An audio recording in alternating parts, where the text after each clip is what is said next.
بزرگان و صالحان پیشین یکدیگر را به سه چیز وصیت میکردند که آن از در و یاقوت و مروارید هم با ارزشتر است و عمل کردن به آن کامیابی و موفقیت را در دنیا و آخرت به بار می آورد.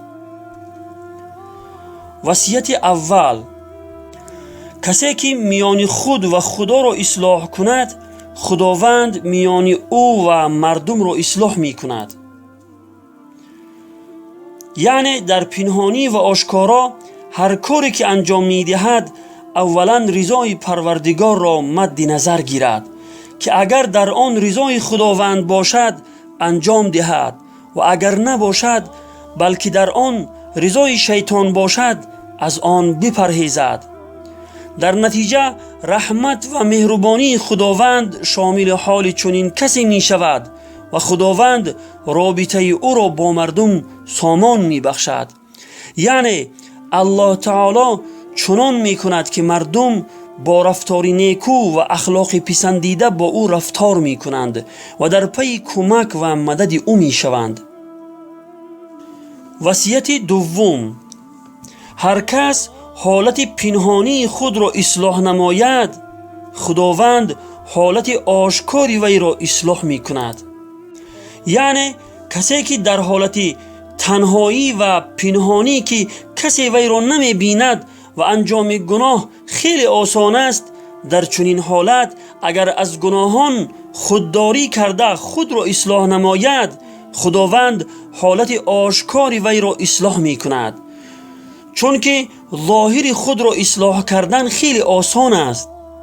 از همه مشکل ترین کار اصلاح باطن است که انسان در تنهایی از کار گناه خودداری کرده پرهیز نماید.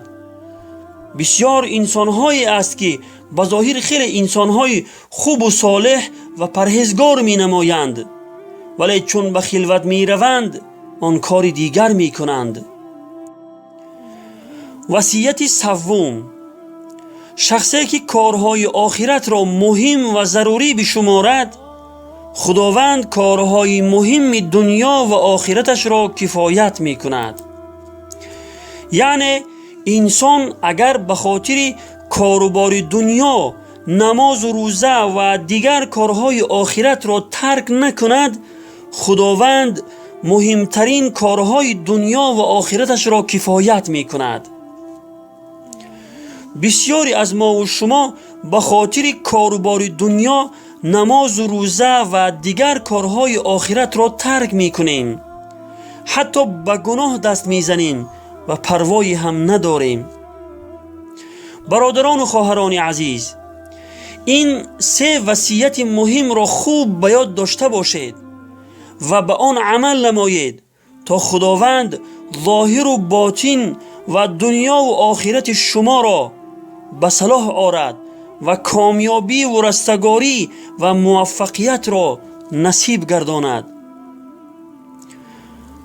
خدایا هر کی به این پند و نصیحت ها عمل نماید و آن را به دیگران هم برساند، گناهانش را بیامرز و در اجر و ثواب آن شریکش بگردان.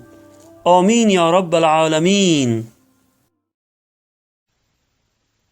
دنیا کے یہ مسافر منزل تیری قبر ہے، طے کر رہا ہے جو تو 2 دن کا یہ سفر ہے، دنیا کے یہ مسافر جب سے